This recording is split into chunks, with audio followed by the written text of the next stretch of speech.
नमस्ते दोस्तों, संस्कृत साथी यूट्यूब चैनल में मैं गौरव आपका स्वागत करता हूं। आज हम लोग Bihar board 12th class Sanskrit chapter 8 जिसका नाम है परोपकारः, इस चैप्टर को पढ़ने वाले हैं।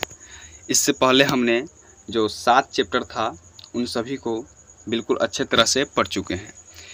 यह जो चैप्टर है पूरे सज्जनों के हित के बारे में बताया गया है कि परोपकारी व्यक्ति कौन होते हैं, सज्जन व्यक्ति कौन होते हैं। ये जो चैप्टर है नीति शतक से लिया गया है, जिनके लेखक भर्तृहरि है। अभी हम पाठ परिचय में इस सभी चीज़ों को देखते हैं। उससे पहले एक इम्पोर्टेंट बात यह है कि आप जितने भी 12th क्लास के छात्र हैं वे सभी टेलीग्राम से ज़रूर जुड़ जाएं। टेलीग्राम से जुड़ने का फ़ायदा ये है कि टेलीग्राम पर मैं अब थोड़ा ज़्यादा एक्टिव रह करके आप लोगों के अभ्यास में थोड़ा बढ़ोतरी करूंगा और अभ्यास को सुढंगित तरह से चलाने का कोशिश करूंगा। उस टेलीग्राम ग्रुप में मैं प्रश्नों को डालूंगा और आप उसका उत्तर डालेंगे तथा मैं आपके द्वारा भेजे गए उत्तरों का जांच करूंगा, ताकि आपका जो संस्कृत का या संस्कृत जो पुस्तक है वो या व्याकरण हो वो पता चल सके, जांच हो सके कि आप कितना पढ़े हैं, क्या सीखना है, क्या नहीं सीखना है। ऐसा सीखने के लिए तो कोई भी चीज़ ऐसा नहीं है जिसको इंसान पूरी तरह से सीख सके, कुछ न कुछ नया ही रहता है। लेकिन फिर भी जो भी हम सीखे हैं जो हमारे बोर्ड के लिए लाभदायक है, हमारे बोर्ड में उससे प्रश्न बनते हैं, तो उसका हम जांच करेंगे कि सही है, गलत है, आपको कहाँ ध्यान देना चाहिए, कहाँ आप परफेक्ट हैं। तो इसके लिए वो ग्रुप बनाया गया है, टेलीग्राम का ग्रुप। आप उस ग्रुप को ज़रूर ज्वाइन कर ले। उस ग्रुप का लिंक वीडियो के डिस्क्रिप्शन में आपको दे दिया गया है। और हम बता दें कि 12th क्लास संस्कृत में जो 16 चैप्टर हैं, तो अभी तक हम लोग 8 चैप्टर यानी कि हाफ सिलेबस को ख़त्म कर चुके हैं। अभी आप लोगों का त्रैमासिक परीक्षा हुआ था, यानी कि 3 महीने पे जो परीक्षा होता है वो हुआ था। त्रैमासिक परीक्षा में हमने देखा कि 4 चैप्टर तक अधिकतम पूछा था। जो क्वेश्चन सब्जेक्टिव हो 2 नंबर वाला या 5 नंबर वाला या ऑब्जेक्टिव हो MCQ, वह चैप्टर नंबर 4 तक ही पूछा था। तो मुझे लग रहा है कि जब तिमाही के बाद अब 6 माही होगा तो उसमें ज़्यादा से ज़्यादा 8 चैप्टर तक, क्योंकि हाफ सिलेबस हो गया तो हाफ जब एग्ज़ाम होगा तो हाफ सिलेबस तक पूछेगा।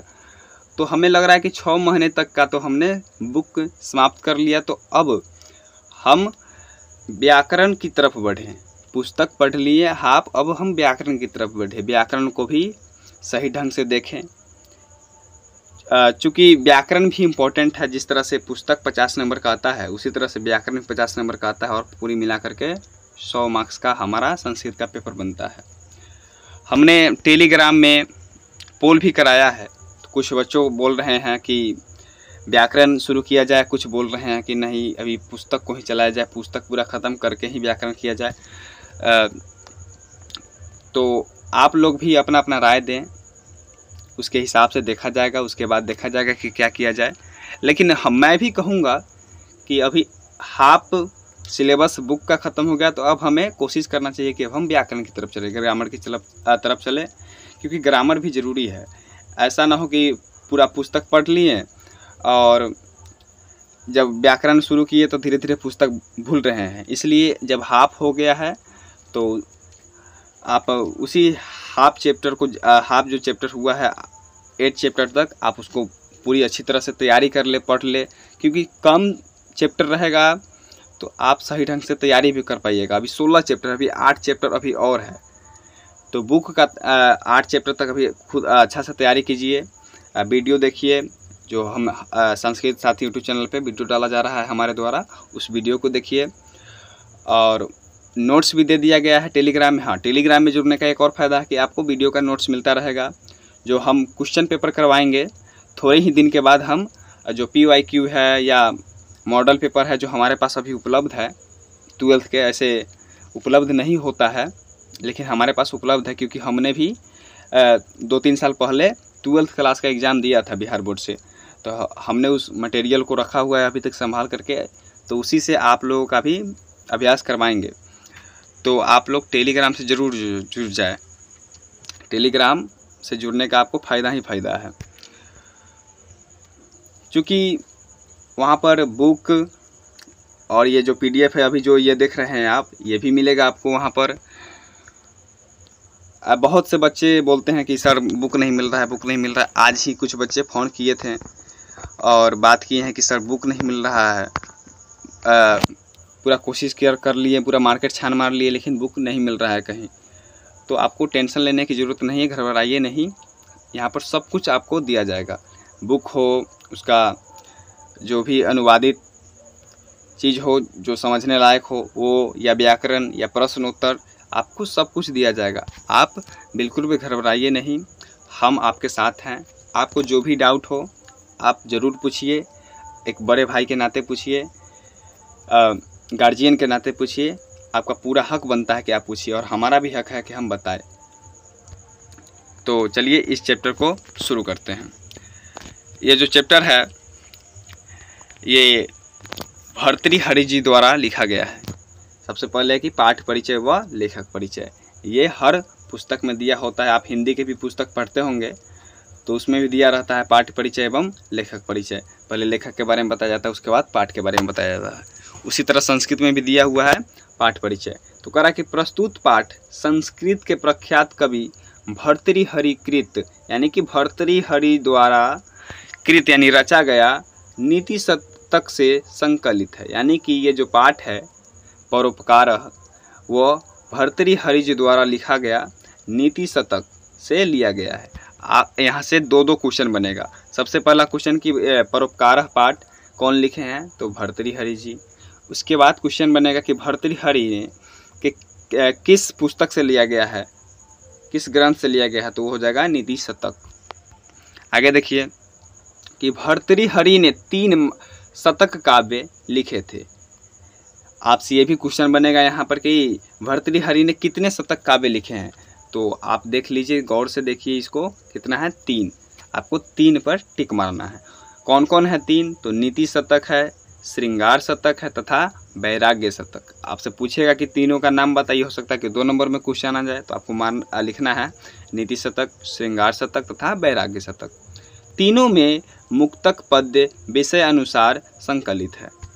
आगे देखिए कि नीति शतक में कवि ने समाज के विभिन्न गुणों और दुर्गुणों पर अपने विचार रखे हैं। ये चैप्टर भी नीति शतक से ही लिया गया है। यानी कि नीति शतक में जो भर्तृहरि जी हैं वह समाज के विभिन्न गुणों और दुर्गुणों पर अपना विचार रखे हैं, इसलिए उसे पद्धतियों में विभक्त किया गया है। जैसे मूर्ख पद्धति, सज्जन पद्धति, विद्वत पद्धति, अर्थ पद्धति इत्यादि। यानी कि मूर्खों के बारे में जब बताए हैं तो उसको मूर्ख पद्धति कहे हैं, सज्जन के बारे में बताएं तो उसको सज्जन पद्धति, विद्वान के बारे में बताएं तो विद्वत पद्धति, अर्थ के बारे में बताएं तो उसको अर्थ पद्धति। इस तरह से वे नाम दिए हैं। आगे देखिए कि इस पाठ में परोपकार पद्धति के सभी श्लोकों को प्रस्तुत किया गया है। यानी कि आज हम जो पाठ पढ़ने वाले हैं, जैसा कि चैप्टर्स के नाम से ही स्पष्ट है, परोपकार, यानी कि इसमें परोपकार के बारे में पढ़ेंगे कि परोपकार क्या होता है। तो परोपकार पद्धति इसमें दिया गया है। विचारों की सरलता, यथार्थ का चित्रण एवं आदर्श की उन्मुखता के साथ काव्यात्मक अभिव्यक्ति इन श्लोकों की विस्तृतता है। इस तरह से जो चैप्टर का परिचय था वो समाप्त हुआ। अब हम इस चैप्टर को देखने वाले कि इस चैप्टर में क्या दिया हुआ है। यहाँ से कई क्वेश्चन बनते हैं, हम फिर से रिपीट करते हैं उन सभी को कि कहाँ से क्वेश्चन बनेगा। सबसे पहले तो आपसे कवि का नाम पूछेगा तो भर्तृहरि है, कहाँ से लिया गया है तो नीति शतक से। भर्तृहरि ने कितने शतक काव्य लिखे हैं, तो 3। कौन कौन, नीति शतक, श्रृंगार शतक तथा वैराग्य शतक। आगे देखिए, आगे है कि ये जो विषय चैप्टर है वह किस पद्धति पर आधारित है, तो ये जो चैप्टर है परोपकार पद्धति पर आधारित है। आगे देखिए, अब हमारा जो चैप्टर है शुरुआत होता है। ये जो चैप्टर है पद्यात्मक रूप में दिया गया है, यानी श्लोकों के रूप में दिया गया है। सबसे पहला है, जैसे देखिए 12th का जो श्लोक है ना, उसमें बहुत बड़ा बड़ा शब्द दिया हो। जैसे इसको देखिए, तो इन सभी को क्या कीजिए कि आप तोड़ तोड़ करके पढ़िए। जैसे कि हम पढ़ रहे हैं इसको, भवन्ति नम्रास्तर्वः फलोद्गमैः नवाम्बुभिर्दुर्विलम्बिनो घना अनुदता सत्पुरुषाः समृद्धिभिः स्वभावः एवैष परोपकारिणाम्। जैसे कि हमने पढ़ा, लेकिन आप, हमको तो आदत है, हमको एक्सपीरियंस है पढ़ने का, इसलिए तो हम तो स्मूथली पढ़ लिया, अच्छा से पढ़ लिया। लेकिन आपको हो सकता है कि कुछ ना कुछ गलती हो। हमने भी फेस किया था शुरू में गलती तो सबसे होता है, लेकिन एक अभ्यास के बाद हो जाता है सही। तो देखिए, जब बड़ा शब्द मिले तो आप किस तरह से पढ़िएगा। सबसे पहले ये क्या लिखा है, भवन्ति, इसमें तो कोई दिक्कत ही है। नम्रास्तर्वः, आप वीडियो देख करके भी उसको उच्चारित कीजिए। क्या कीजिएगा कि सबसे पहले हम जो इसका नोट्स देंगे, आप उस नोट्स को निकलवा लीजिएगा, क्योंकि बुक तो होगा नहीं। बुक होगा तो और अच्छा बात है, बुक नहीं है तो नोट्स को निकलवा लीजिए और उस नोट को सामने रखिए और वीडियो चालू कीजिए। पुनः देखिए, 2 बार देखिए, 3 बार देखिए, 4 बार देखिए, क्योंकि बोर्ड का सवाल है और आपके भविष्य का सवाल है। और मैं जिस तरह से उच्चारण कर रहा हूँ सभी श्लोकों को, उसी तरह से आप भी उच्चारित कीजिए, आपको ज़रूर पढ़ने आएगा। श्लोकों को पढ़ना, ध्यान रखना, इसका हिंदी अर्थ क्या होगा, ये ज़रूरी है हमारे लिए। ज़रूरी इसलिए है क्योंकि बिहार बोर्ड 5 नंबर में पूछता है। आपने त्रैमासिक परीक्षा में देखा ही होगा कि 2 श्लोक दे दिया गया था और बोला गया था किन्हीं एक का हिंदी अर्थ बताएं। तो देखिए किस तरह से पढ़ते हैं। सबसे पहले जो छोटा है उसको तो पढ़ लेंगे आराम से, लेकिन जो बड़ा है उसको किस तरह से पढ़ेंगे। भवन्ति नम्रास्तर्वः फलोद्गमैः, और यह क्या है, बड़ा है तो इसको तोड़ेंगे, क्या है, नवाम्बु। पहले इसको पढ़ेंगे नवाम्बु। भीर यहाँ रेफ है, भीर दुर्विलम्बिनो घना, नवाम्बु भीर दुर्विलम्बिनो घना। इस तरह से करते धीरे धीरे करते आप एक बार में पूरा पढ़ने लगेंगे। इस तरह से नवाम्बु भीर दुर्विलम्बिनो घना, यहाँ पे घना लिखा हुआ है। उसके बाद है अनुदता सत्पुरुषः समृद्धिभिः स्वभावः एवैष परोपकारिणाम्। तो आप इस तरह से श्लोकों को पढ़िए। जो बड़ा शब्द है उसको तोड़िए, तोड़ करके थोड़ा करते एक बार में ऐसा आएगा कि आप उसको पूरा बोलने लगेंगे। तो आइए एक बार और उच्चारण करते हैं इसको, आप भी साथ साथ उच्चारित कीजिए और इसका हिंदी अनुवाद भी देखेंगे कि इसका क्या मतलब है, क्या अर्थ निकलता है। क्या है, भवन्ति नम्रास्तर्वः फलोद्गमैः नवाम्बुभिर्दुर्विलम्बिनो घना अनुदतः सत्पुरुषः समृद्धिभिः स्वभावः एवैष परोपकारिणाम्। इसका अर्थ क्या हो जाएगा, क्या लिखा हुआ है, भवन्ति नम्रास्तर्वः फलोद्गमैः, यानी कि जब पेड़ जो है उस पे जो फल लग जाता है तो पेड़ क्या हो जाता है, फल के भार से और देने के भाव से क्या होता है, वो झुक जाता है, थोड़ा नीचे झुक जाता है।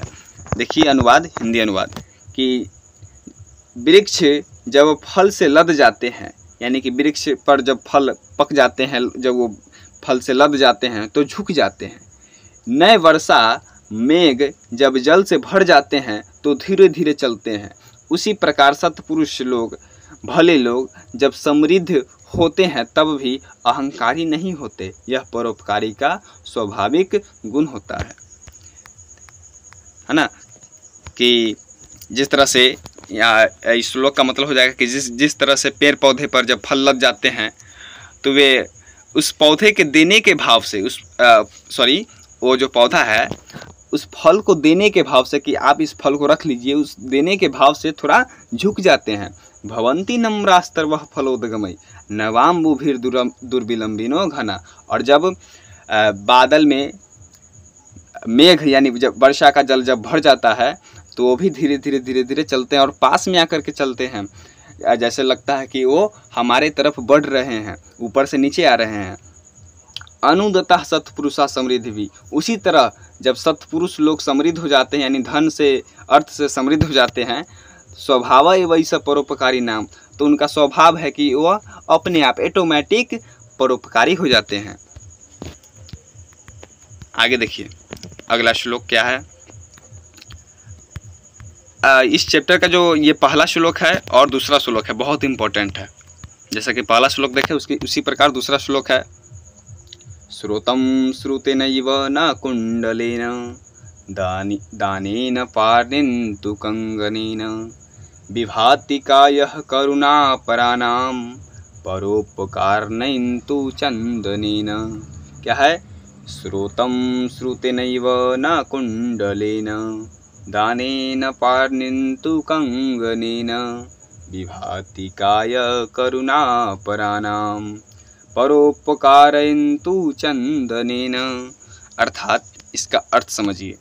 इसका अर्थ है कि श्रुतं श्रुतेनैव न कुण्डलेन, कि कान का जो शोभा है, यानी हमारा जो कान है जिससे हम किसी भी वचन को सुनते हैं, किसी के भी भाव आव को जो वो बोलता है उसको सुनते हैं, समझते हैं, उस कान का जो शोभा है वह कुंडल से नहीं बढ़ता है। यानी कि कान में हम झुमका लगा लें, कुंडल लगा लें, तो उससे उसका सुंदरता नहीं बढ़ता है। कान का सुंदरता बढ़ता है सुनने से, अच्छी अच्छी बातों को सुनने से, सीखने से। तो श्रुतं श्रुतेनैव न कुण्डलेन, कान का शोभा सुनने से बढ़ता है।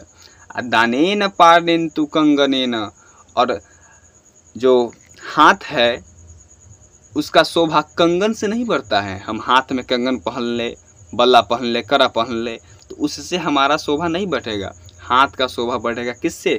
दान से। हम किसी को अपने हाथ से दान दे दे, वही हमारे हाथ का शोभा है। विभाति कायः करुणापराणां परोपकारेण तु चंदनेन। उसी प्रकार जो करुणा से भरे लोग होते हैं उनका शरीर चंदन से नहीं बल्कि परोपकार से शोभित होता है। उनका शरीर परोपकार से सजता है। आइए इसका हिंदी अर्थ देख लेते हैं। हिंदी अर्थ क्या दिया हुआ है कि कान आभूषण से नहीं, ज्ञान सुनने से सुशोभित होते हैं। हाथ कंगन से नहीं, दान से शोभा पाते हैं। सज्जनों का शरीर चंदन से नहीं, परोपकार से ही शोभायमान होते हैं। तो आपने यहाँ से देखा, यहाँ से क्वेश्चन बनता है। जब हमको आज भी याद है कि हम भी 6 माही एग्ज़ाम दे रहे थे आज से 2-3 साल पहले 12th क्लास का, तो यह क्वेश्चन आया था कि सज्जनों का शरीर किससे सुशोभित होते हैं, शोभायमान होते हैं। तो ऑप्शन में था चंदन, तो हमको लगा कि चंदन मार देते हैं, चंदन सही होगा, क्योंकि चंदन शरीर में लगाया जाता है शोभा बढ़ाने के लिए, शरीर को साफ करने के लिए, शरीर को सुगंधित करने के लिए। तो हम इस चैप्टर को पढ़ के नहीं गए थे, इसीलिए हमने चंदन मार दिया। लेकिन आप ये गलती नहीं कीजिएगा। ऑप्शन में चंदन, हल्दी, दूध सब रहता है। आप क्या मारना है? परोपकार, कि परोपकार से सज्जन व्यक्ति का शोभा बढ़ता है, न कि चंदन से। एक और क्वेश्चन आ सकता है यहाँ से कि कान का आभूषण किससे बढ़ता है? तो ज्ञान को सुनने से कान का शोभा बढ़ता है, और हाथ का शोभा दान देने से बढ़ता है। आगे देखिए तीसरा श्लोक है। देखिए ये बड़ा लग रहा है तो तोड़िए इसको। क्या है? पापा निवार्यति। पापा पहले पढ़ेंगे, पापा निवार्यति। उसके बाद पापा निवार्यति योज्यते हिताय गुहां निगुहति गुणान प्रकटी करोति। ये भी बड़ा है तो इसको भी तोड़ेंगे। पहले पढ़ेंगे गुना, उसके बाद न प्रकटी करोति, गुणान न प्रकटी करोति। क्या है? पापा निवार्यति योज्यते हिताय गुहायां निगुहति गुणान प्रकटी करोति आपदगतं च न जहाति ददाति काले सन्निमित्र लक्षणम इदं प्रवदन्ति सन्तः। इस श्लोक का अर्थ समझिए क्या है। पापा निवार्यति योज्यते हिताय गुहायाम निगुहति गुणान प्रकटी करोति। यानी कि पाप को जब हम कुछ गलत करके आते हैं, कुछ पाप का काम करके आते हैं और अपने मित्र को बताते हैं। यहाँ पर मित्र के बारे में बताया गया कि सज्जन मित्र, अच्छा मित्र कौन होता है। तो जब हम पापा निवार्यति, जब हम कुछ गलत काम करके आते हैं, अपने दोस्त को बताते हैं, घर वाले को तो जल्दी नहीं बता पाते हैं कि घर वाले हम पे ही चढ़ेंगे, हमको ही डांटेंगे। इसके कारण अपने दोस्त को बताते हैं। तो दोस्त क्या करता है? पहले तो आपका बड़ा मजा लेगा, है ना, कि बड़ा मजाक बनाएगा। उसके बाद उसका उपाय भी देता है। क्या है? पापा निवारयति, पाप का निवारण भी करता है। किस तरह से उसको टालना है, उस संकट को, उस पाप को, इसका निवारण भी देता है। दोस्त आपका साथ देता है उस समय। योज्यते हिताय गुहयाम निगुहति गुणान प्रकटीकरोति, आपके गुण को वह क्या करता है? दूसरों के सामने प्रकट करता है। आपके बारे में दूसरों के सामने बड़ा चढ़ बढ़ के बताता है कि ऐसा है दोस्त मेरा, ऐसा है दोस्त मेरा। गुण बताता है आपका कि आप में ये गुण है, वो गुण है, वो गुण है। और आपके अवगुणों को क्या करता है? छिपाता है। दूसरों के सामने आपके अवगुणों को छिपाता है। आप दगतम च न जहाति ददाति काले सन्मित्र लक्ष्यमिदम प्रवदंति संत। और जब क्या है? आप दगतम, यानी कि जब आफत का समय आता है, आपदा का समय आता है, जब आपका कोई संकट का समय आता है, तो आपका उस समय साथ देता है। वही सच्चे मित्र का लक्षण होता है। अगर ऐसा नहीं है तो वो सच्चा मित्र नहीं है। आइए इसका हिंदी देख लेते हैं, एक बार और इसको पढ़ लेते हैं। क्या है? पापा निवार्यति योज्यते हिताय गुहाम निगुहति गुणान प्रकटीकरोति आपदगतं च न जहाति ददाति काले सन्मित्र लक्षणम इदं प्रवदन्ति सन्तः। इसका हिंदी अनुवाद क्या है? कि जो पापों से दूर करता है, हित की ओर ले जाता है, दोषों को छिपाता है और गुणों को प्रकट करता है, आपत्ति में साथ नहीं छोड़ता है और समय पर सहायता करता है, ऐसे गुणों वालों को ही सज्जन लोग सच्चा मित्र कहते हैं। आगे देखिए। हाँ, आगे यहाँ पर क्वेश्चन बन सकता है कि दोस्त जो है पापों को क्या करता है? तो पापों का निवारण करता है, गुण को प्रकट करता है तथा दोष को छिपाता है। आगे देखिए चौथा श्लोक। चौथा श्लोक है पद्माकरम दीन करो विकची करोति चंद्रो विकास्यति कैरव चक्रवालम नाभ्यर्तितो जलधरोपि जलम ददाति संतः स्वयं परहितेषु कृताभियोगाः। क्या है? श्लोक को हम एक बार और पढ़ रहे हैं ताकि आप लोग सुन करके इसको पढ़ें और वीडियो को बीच में छोड़ के मत भाग जाइएगा, नहीं तो कुछ समझ में नहीं आएगा। आप इसको एक बार कम से कम सुन लीजिए ताकि आप कम से कम ऑब्जेक्टिव बना पाए, है ना।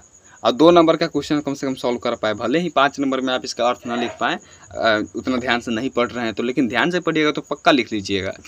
हाँ, लेकिन ध्यान से नहीं पढ़ रहे हैं तो कम से कम सुनिए, कम से कम लिख नहीं रहे हैं तो सुनिए कम से कम।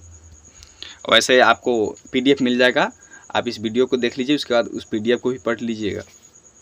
क्या है? पद्माकरम दीन करो विकची करोति चंद्रो विकास्यति कैरव चक्रवालम नाभ्यर्तितो जलधरोपि जलम ददाति संतः स्वयं परहितेषु कृताभियोगाः। क्या है? पद्माकरम दीन करो। दीन कर किसको कहते हैं? सूर्य को। कि जब सूर्य भगवान, सूर्यदेव जब दिन में उगते हैं, उदय होते हैं, तब वो कमल को खिलाते हैं। यानी कि कहने का मतलब कि पुष्प को खिलाते हैं। जैसे देखिए कि रात होते होते बहुत सारा फूल जो है मुरझा जाता है, बस रात रानी को छोड़ करके। और जैसे ही सुबह होता है, जैसे ही चिड़िया चुपचुपाती है, किरण झांकता है, वैसे ही धीरे धीरे फूल जो है खिलना स्टार्ट कर देता है। जैसे कि हम लोग उठते हैं, अपना दिनचर्या जो भी हमारा काम रहता है उसको करते हैं, उसी तरह फूल भी धीरे धीरे फूलने लगता है। और चंद्रो विकास्यति कैरव चक्रवालम। और जब चंद्रमा उगता है, यानी कि जब शाम का पहर होता है, 7 बजता है, 6 बजता है शाम का, जब चंद्रमा उगता है तब वह कुमोदनी के फूल को खिलाता है। सूर्य खिलाता है कमल के फूल को और चंद्रमा खिलाता है चक्रवालम, कैरव चक्रवालम यानी कुमुदनी के फूल को। नाभ्यर्थितो जलधरोपि जलम ददाति संतः स्वयं परहितेषु कृताभियोगाः। हाँ, और जलधरोपि यानी कि जहाँ जल धारा जाता है, अर्थात यहाँ पे बादल का बात हो रहा है कि बादल, उसी प्रकार बादल भी हमको क्या करता है? खुद से जल देता है। बादल से हम मांगने जाते हैं जल, नहीं, जब बादल खुद से हमें जल देता है। संतः स्वयं पर हितेषु कृता भी होगा। उसी प्रकार संत लोग जो होते हैं, यानी कि सज्जन लोग जो होते हैं, वह किसी को कह करके उसका परोपकार नहीं करते हैं, स्वयं ही परोपकार करते हैं। इन्हें कि हम दुख में हैं, हमारा सहायता कीजिए, कहने की कोई ज़रूरत नहीं है। वह खुद ही वैसे लोगों के, दरिद्र लोगों के सहायता में जुट जाते हैं।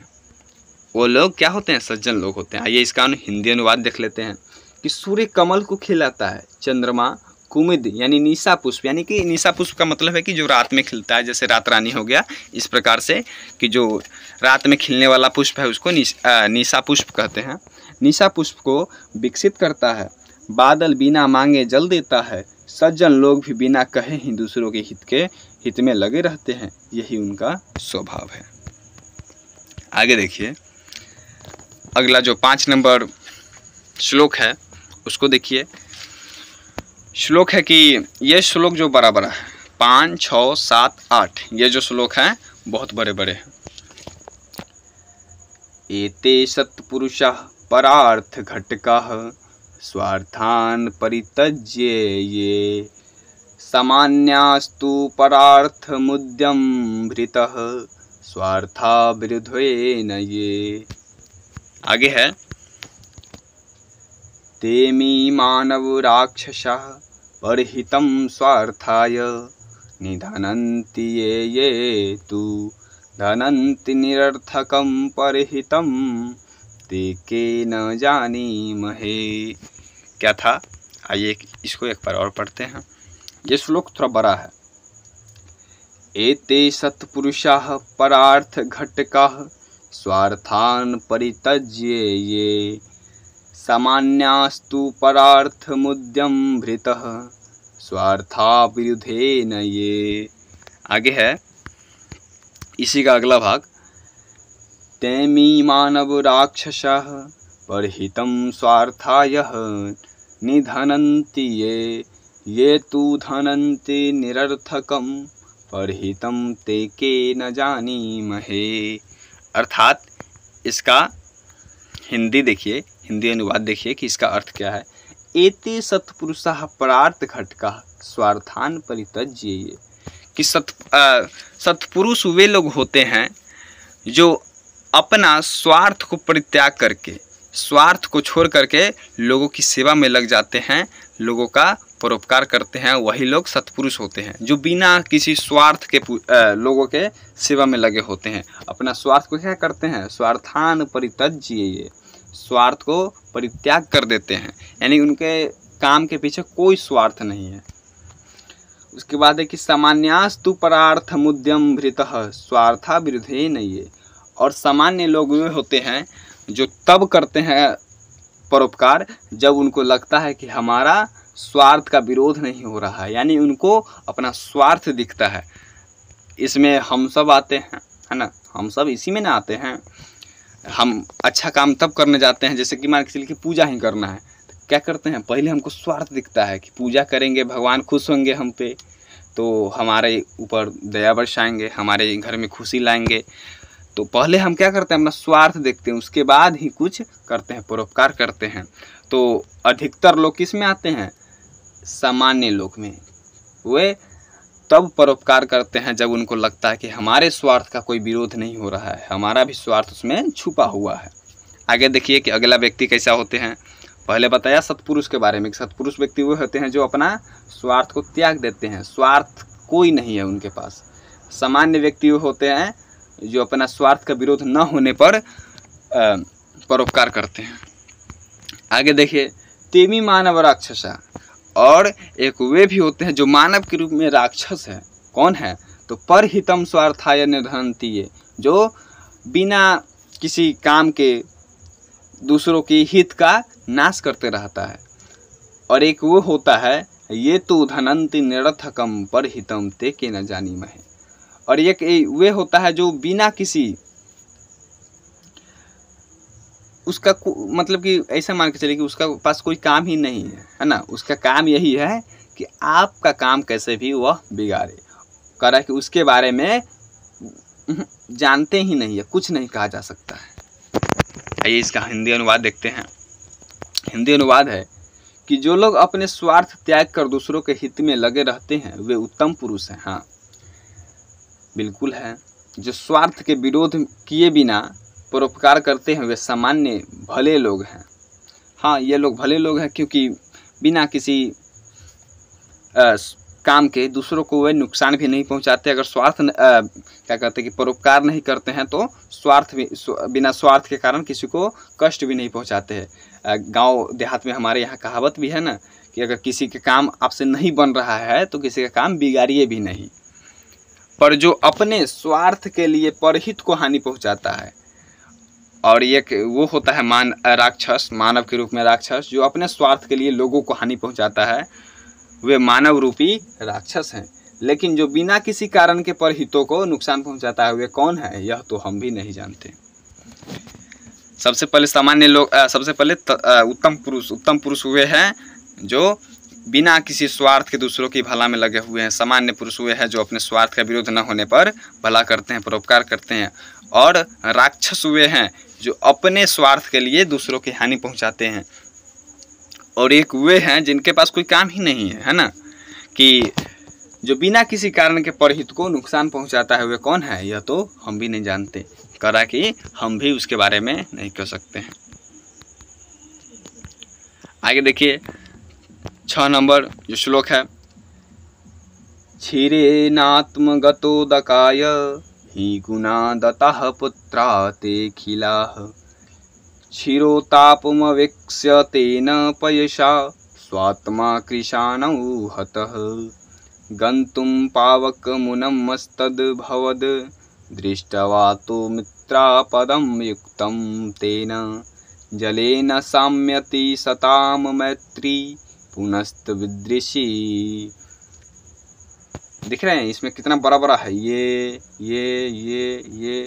सब बड़ा बड़ा शब्द है। इसको तोड़ तोड़ करके पढ़ना होगा। आप बिना अभ्यास के तो ये होगा नहीं। हम इतना कह सकते हैं, हम खुद इस श्लोक को 10 बार 15 बार पढ़े होंगे। आपको अभी हम पढ़ा रहे हैं, उससे पहले 2 बार पढ़े हैं इसको हम, ताकि गलत ना हो जाए, है ना। टीचर का एक इमेज होता है कि अपने बच्चों के सामने गलत ना हो, लेकिन जो रियल बात है सो रियल बात है। ये बड़ा बड़ा है तो पढ़ने में दिक्कत होगा ही, बोलने में थोड़ा दिक्कत होगा ही। अगर हमसे भी हो तो अपना बड़ा भाई मान करके हमको माफ़ कीजिए, नज़रअंदाज कीजिए। लेकिन हाँ कोशिश तो पूरा रहेगा कि हम सही ही करें। क्या है, क्षीरो नात्मगतोदकाय हि गुणा दतः पुत्रा ते खिलाः क्षीरोतापमवेक्ष्य तेन पयसा स्वात्मा कृशानौ हतः गन्तुं पावकमुनमस्तद्भवद् दृष्ट्वा तु मित्रापदं युक्तं तेन जलेन साम्यति सताम मैत्री पुनस्त विदृशी। इस श्लोक का हिंदी देखिए क्या है कि दूध में मिला पानी दूध के गुणों को स्वीकार कर लेता है। यानी कि जब हम दूध में पानी मिलाएं तो वो पानी क्या करता है, फटाक से उस दूध के गुण को, दूध का गुण क्या है, वाइट दिखता है ना उसका रंग रूप, तो पानी जैसे ही हम उसमें मिलाते हैं पानी उसके गुणों को ले लेता है, उसके रूपों को ले लेता है और दूध के लिए अग्नि में जल जाता है। और हम उस दूध को गर्म करें, जैसे कि चाय बनाते हैं, चाय बनाते समय क्या करते हैं, दूध में पानी भी मिलाते हैं, है ना। ऐसा है नहीं कि खाली दूध की चाय बनता है, ऐसा नहीं ना है, पानी भी मिलाना पड़ता है भाई, कितना दूध का चाय बने, तो उसमें पानी मिलाते हैं। और जब हम उसको गर्म करते हैं, जब वो खौलता है तो दूध तो बचा रह जाता है ना, उड़ता कौन है, पानी, वही वाष्प बन करके उड़ता है। वही है कि दूध में मिला पानी दूध के गुणों को स्वीकार कर लेता है और दूध के लिए अग्नि में जल जाता है। यहाँ पर मित्रता के बारे में बता रहा है कि उसका गुण ले लिया और जब उस पर संकट आया तो क्या किया, खुद को जला दिया लेकिन दूध को बचा दिया। उसी प्रकार सज्जनों की मित्रता ऐसी होती है कि वे मित्र के संकट को देखकर उसके साथ जलने को भी तैयार हो जाते हैं और उसे शांत करने में लग जाते हैं। समझ में आया बात। ये जो श्लोक है आप इसको पढ़ें, उच्चारित करें बार बार। श्लोक बड़ा श्लोक है, इसको तो इसको देखना भी बनता है। आगे देखिए 7 नंबर श्लोक। 7 नंबर श्लोक है कि इतः स्वपिति केशव कुलमित अस्तदीय वद्विषा मितश्च शरणार्थीनां शिखरिणां गणाः सेरते इतोपि बडवानलः सह समस्त संवर्तकैरहो विततमूर्जितं भरसहं च सिंधोर वपुः। इसको हम एक बार उच्चारण कर रहे हैं। देखिए क्या है, इतः स्वपिति केशव। केशव किसको कहते हैं? भगवान विष्णु को। कुलमित अस्तदीय द्विषा मितश्च शरणार्थीनां शिखरिणां गणाः सेरते इतोपि बडवानलः सह समस्त संवर्तकैरहो विततमूर्जितं भरसहं च सिंधोर वपुः। इसका अर्थ देखिए कि इस ओर अपने कुल का पालन करने वाले श्री कृष्ण हैं, उस ओर उनके शत्रु, कहीं पर शरण चाहने वाले पर्वतों के समूह हैं, और एक ओर समुद्र की आग बड़वानल है, जो भी यह विशाल समुद्र अपने भीतर सबको सहन कर लेता है। यह सज्जनों की महानता है। यानी यहाँ पर भगवान बताया जा रहा है कि भगवान विष्णु बैकुंठ धाम में क्षीर सागर के नीचे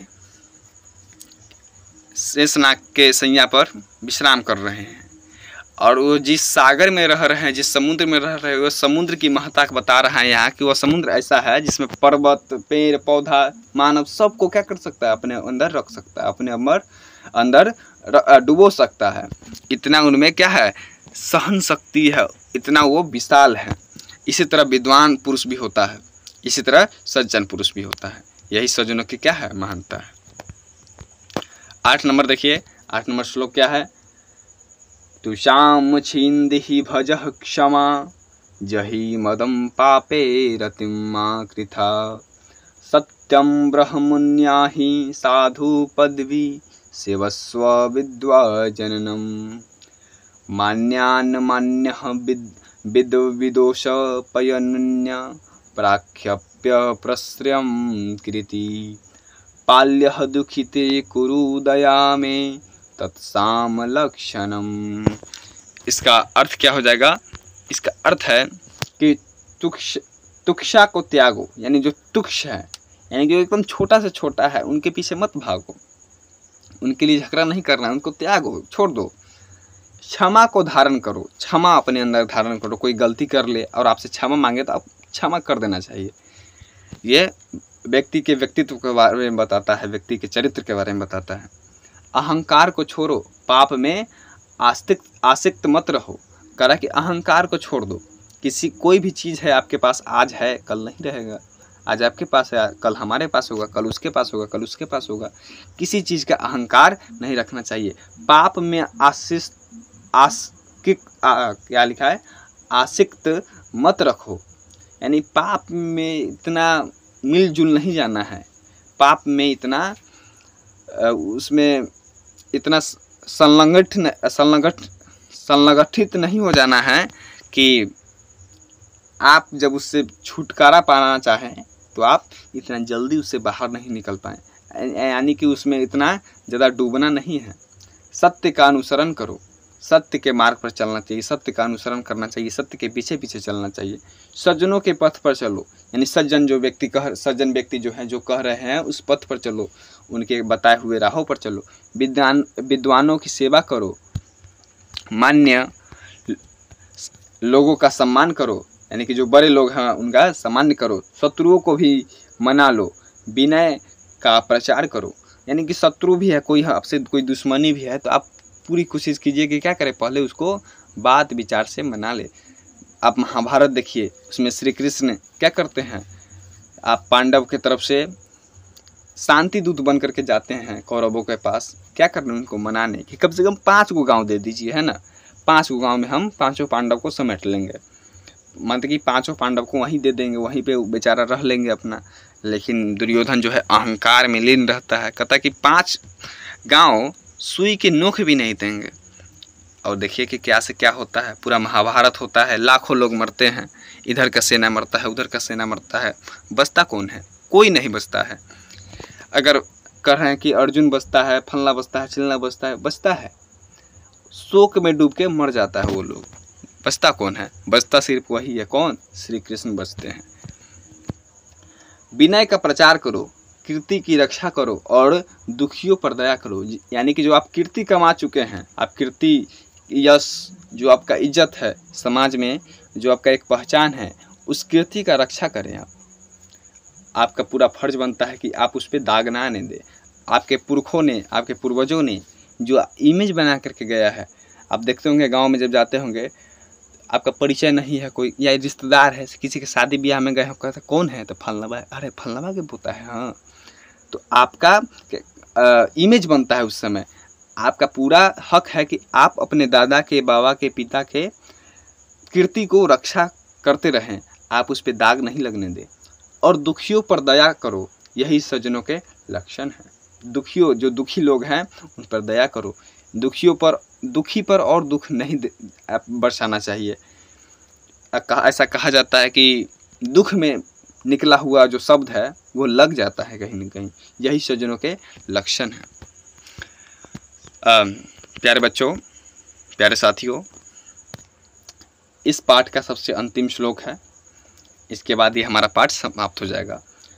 श्लोक है मनसि वचसि काये। ये देखिए ये कितना बड़ा है। अब इसको कैसे पढ़ा जाए? तोड़ के पढ़ेंगे, एक एक शब्द को पढ़ेंगे, एक शब्द कह रहे हैं, एक एक वर्ण को पढ़ेंगे, नहीं तो शब्द तो ये पूरा एक ही है। संधि करके देखिए, संस्कृत का जो श्लोक होता है या संस्कृत में जो भी लिखा जाता है वो सभी इतना बड़ा बड़ा कैसे हो जाता है? तो इतना बड़ा बड़ा बनाया जाता है, संधि समास कर करके इतना बड़ा बड़ा बनाया जाता है। क्या लिखा हुआ है? मनसि वचसि काये पुण्ये पीयूष पूर्णा स्त्री भुवन मुपकार श्रेणिभिः प्रियन्तः परगुण मानुन पर्वतीकृत्य नित्यं निजहदि विक्षन्तः सन्ति सन्तः कियन्तः। इसका अर्थ क्या हो जाएगा? आइए इसका अर्थ देखते हैं।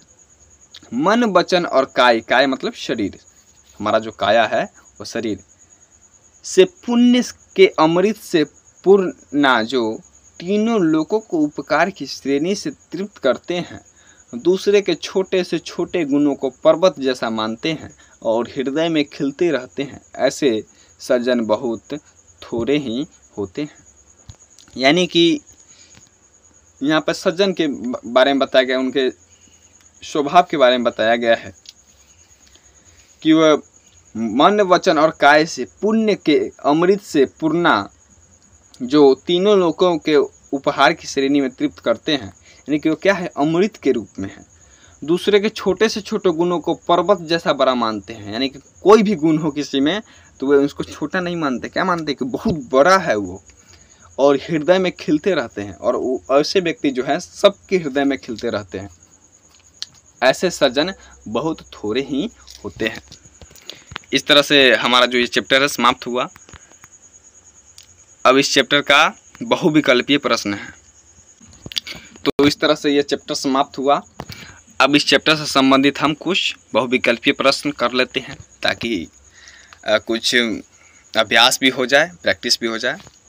पहला क्वेश्चन है, भवन्ति नम्रास्तर्वः फलोदगमः। इस श्लोक से कौन सा गुण व्यक्त होता है? क्या है? भवन्ति नम्रास्तर्वः फलोदगमः, यानी कि जब फल लद जाता है पेड़ पर तो पेड़ क्या करता है? अपने आप को झुका लेता है। तो यहाँ पर नम्रता, झुकने का गुण व्यक्त होता है। तो बी नंबर आंसर हो जाएगा इसका।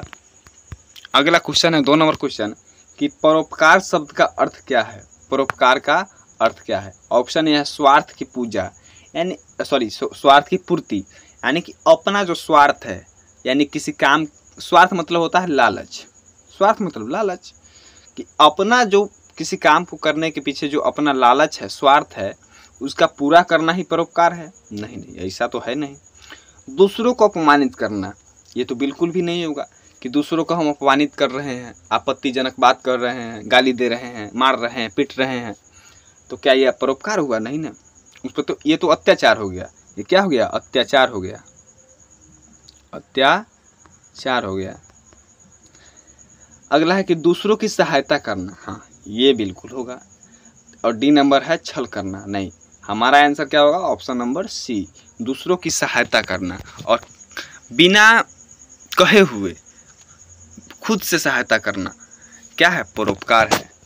आप देखते होंगे कि जब इलेक्शन का टाइम आता है तो जो हमारे नेता लोग होते हैं वो परोपकारी बन जाते हैं, बिना कहे हुए आएंगे, जो गांव के बड़े बुजुर्ग हैं, विधवा लोग हैं, उनको साड़ी, चूड़ी, लहठी जो भी है वो सब देते रहते हैं। लेकिन उनके पीछे क्या है? वो स्वार्थ छुपा हुआ है उनके पीछे कि यदि हम ये देंगे तो हमको क्या मिलेगा? वोट मिलेगा। इसी तरह अभी भी हम लोग को अब देखने को मिलेगा, क्योंकि बिहार में अब है वोट, तो ये जरूर ही देखिएगा। आगे देखिए, 3 नंबर क्वेश्चन है कि श्रोतम श्रुते नैव न कुंडलेन, इस श्लोक से किसका महत्व बताया गया है? यानी कि ऑप्शन देखिए, पहला आभूषणों का, क्या आभूषणों का यह महत्व बताया गया है? इसका मतलब क्या होता है कि कान का शोभा, कुंडल, कान में जो कुंडल पहनते हैं उस कुंडल से नहीं बढ़ता है, यानी कि जो झुमका लगा लेते हैं उससे नहीं बढ़ता है। कान का शोभा बढ़ता है अच्छी अच्छी बातों को, शास्त्रों को सुनने में से, विद्या ज्ञान का, युद्ध का, धन का। तो आंसर हो जाएगा विद्या और ज्ञान का, कि कान का शोभा विद्या और ज्ञान को सुनने से बढ़ता है। चौथा नंबर क्वेश्चन है कि सत्पुरुष किसे कहते हैं? क्वेश्चन क्या है? सत्पुरुष किसे कहते हैं? ऑप्शन ए, जो केवल अपना हित सोचता है।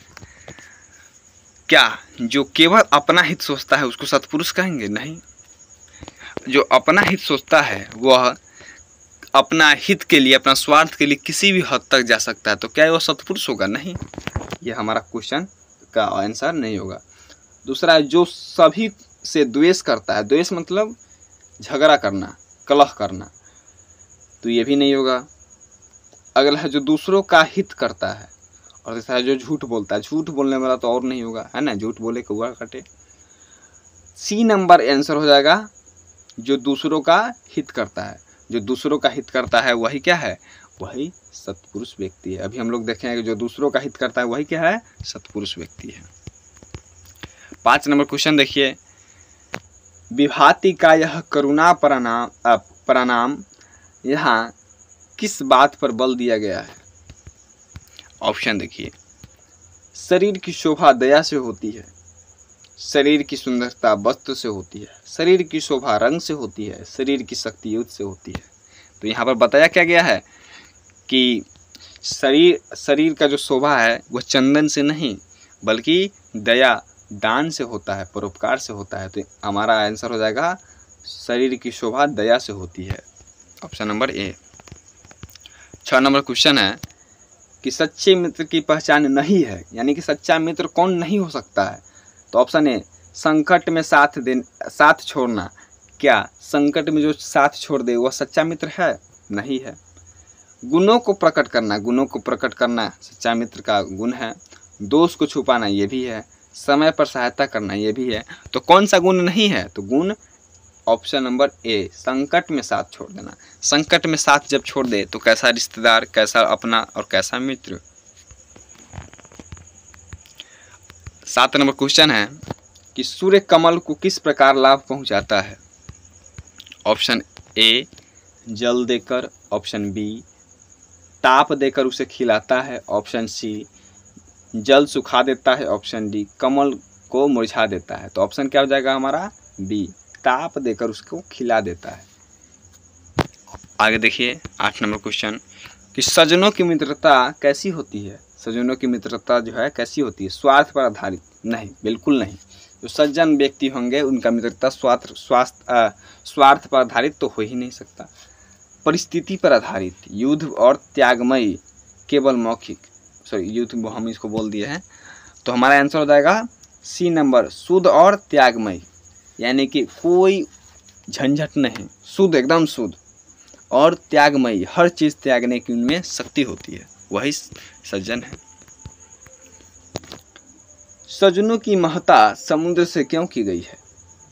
ऑप्शन ए, वह बड़ा है, वह नमकीन है, वह सब कुछ सह लेता है, वह शांत है। तो ऑप्शन क्या हो जाएगा आंसर? ऑप्शन नंबर सी, वह सब कुछ सह लेता है, अपने अंदर सभी को समाहित कर सकता है। 10 नंबर क्वेश्चन है, किस अध्याय, इस अध्याय में प्रयुक्त श्लोक किस प्रकार के हैं? तो ऑप्शन ए, उपनिषद के, इतिहास कथाएं, सुभाषित, नीति श्लोक, युद्ध वर्णन। तो हमारा आंसर हो जाएगा, ये कहाँ से लिया गया है परोपकार पाठ? नीति शतक से। तो हमारा आंसर हो जाएगा ऑप्शन सी, सुभाषित नीति श्लोक। सुभाषित, हाँ एक और चीज़ यहाँ पे आपको देखने को मिला होगा, सुभाषित। आप जब प्राइवेट स्कूल में होंगे, पढ़े होंगे कभी, या अपने अभी छोटे भाई बहन या भतीजा को देखते होंगे, तो उनके जो बुक है संस्कृत के बुक, उन पर लिखा होगा नाम सुभाषित, सुभाषित, और उनमें 2-4 इसी तरह के मंत्र और श्लोक दिए होंगे, जो कि कहाँ से दिए गए होते हैं? नीति शतक से, जो कि जिनके लेखक कौन है? भर्तृहरि,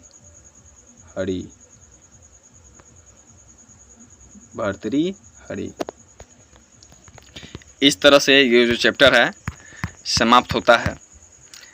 इस चैप्टर में जो था हमने सभी को बिल्कुल अच्छे तरह से आपके साथ देखा है, पढ़ा है, सुना है, सीखा है। अब इस सीख को पेपर में बदलने का समय आ गया है ना। 6 महीना, 7वां महीना चल रहा है, यानी कि 6 महीना तो मान के चलिए कि आधा महीना तो आपका आधा साल तो बीत ही गया। अब जो समय बचा है, उस समय में आपको अपना पूरा तैयारी करना है। अगर कुछ भी छूटा है तो उसको पूरा सही ढंग से तैयारी करना है। हमारा जो दायित्व है संस्कृत का, हम उसको बखूबी पूरा करेंगे और पूरा कर भी रहे हैं। आपका भी एक दायित्व बनता है कि अगर आपका कोई साथी है जो संस्कृत पढ़ रहा है, 12th में है, 11th में है, 9th में है, 10th में है, आप उस तक यह वीडियो, यह चैनल ज़रूर पहुंचाएं। यह चैनल जो है संस्कृत पर पूरा समर्पित है। संस्कृत से संबंधित किसी भी विषय पर यदि आपको कुछ जानना हो तो आप कमेंट ज़रूर कर दीजिएगा, और यह बात भी ज़रूर बताइए। हम एक पोल भी करवा दे रहे हैं इससे पहले, इस वीडियो को डालने से पहले, अपलोड करने से पहले हम यूट्यूब पर ही एक पोल करवा दे रहे हैं कि आगे आप लोग क्या चाहते हैं, इस 8वां चैप्टर के बाद क्या चाहते हैं, कि 9वां चैप्टर हो, 10वां चैप्टर हो, 11वां चैप्टर हो, इसी तरह से करते करते 16वां चैप्टर तक हो, या इस 8वां चैप्टर के बाद थमा जाए, बुक को रोका जाए और अब व्याकरण किया जाए। व्याकरण भी इम्पोर्टेंट तो है भैया, है ना। व्याकरण तो खैर बहुत ज़्यादा इम्पोर्टेंट है, क्योंकि व्याकरण हर क्लास में पढ़ना है। व्याकरण के बिना लैंग्वेज नहीं है। चूँकि हम लोग लैंग्वेज पढ़ रहे हैं, संस्कृत लैंग्वेज है, और लैंग्वेज का जो आधार है वह व्याकरण ही है। तो व्याकरण भी ज़रूरी तो है। अब ऐसा ना हो कि पाठ पढ़ते जा रहे हैं, जब व्याकरण शुरू करें तो व्याकरण पढ़ रहे हैं तो धीरे धीरे पता चल रहा है कि हम बुकें भुला रहे हैं। तो फिर ये भी नहीं होना चाहिए। तो 8 तक हुआ है, तो हमारे अंदाज से, हमारे एक्सपीरियंस से, हमारे अनुभव से हम तो यही कहेंगे 8 तक हो गया है। इसके बाद आप क्या कीजिए कि व्याकरण पढ़ना शुरू कीजिए। आप जैसे ही बोलेंगे कि हाँ व्याकरण पढ़ना है, हम अब व्याकरण पे वीडियो बनाएंगे। अगर आप कहेंगे कि हमको बुक पढ़ना है तो ठीक है, हम बुक पढ़ाएंगे। अब जैसा चाहेंगे हम वैसा करेंगे। क्योंकि तैयारी आपको करना है, हमको क्या है, हमको बस बाहर से देखना है। हम आपको राह दिखा सकते हैं, चलना उस पर आपको है। तो हम आपको 2 राह दिखा रहे हैं। अब आप लोग बताइए कि आप किस राह पे चलना चाहते हैं। आप जैसा बोलिएगा हम वैसा करने के लिए बिल्कुल तैयार हैं। और एक बार और बोल रहे हैं, आप लोग गौर से सुनिए। आप लोग अपनी तैयारी को अच्छी तरह से करने के लिए, सुढंगित तरह से करने के लिए टेलीग्राम में ज़रूर जुड़ जाइए। अभी तो हम खैर उतना ध्यान नहीं दे पा रहे हैं टेलीग्राम या यूट्यूब पर भी ध्यान नहीं दे पा रहे हैं उतना जल्द, लेकिन अब ध्यान देंगे। चूँकि बहुत से लड़के ने, बहुत से बच्चों ने, छात्रों ने कॉल भी किया, मैसेज भी किया कि सर ध्यान दिया जाए, हम लोगों पे आगे पढ़ाया जाए, आगे का वीडियो बनाया जाए। तो आप लोग का स्नेह को देखते हुए हमने सोचा है कि अब ध्यान दिया जाए, है ना, कि जो भी बच्चे हमसे जुड़े हुए हैं उन पे ध्यान दिया जाए, क्योंकि संस्कृत का टीचर मिलना बहुत मुश्किल है, वो भी 12th क्लास का, क्योंकि ज़्यादा कोई लेता नहीं है और बुक भी मिलना बहुत मुश्किल है। तो आपको यहाँ मिल रहा है तो आप इसका आनंद लें, तथा जो लोग भी हैं जो वंचित हैं उन तक भी ये पहुँचाएं। ज्ञान बांटने से बढ़ता है, न कि घटता है। आप जितना ज्ञान दीजिएगा उतना बढ़ेगा।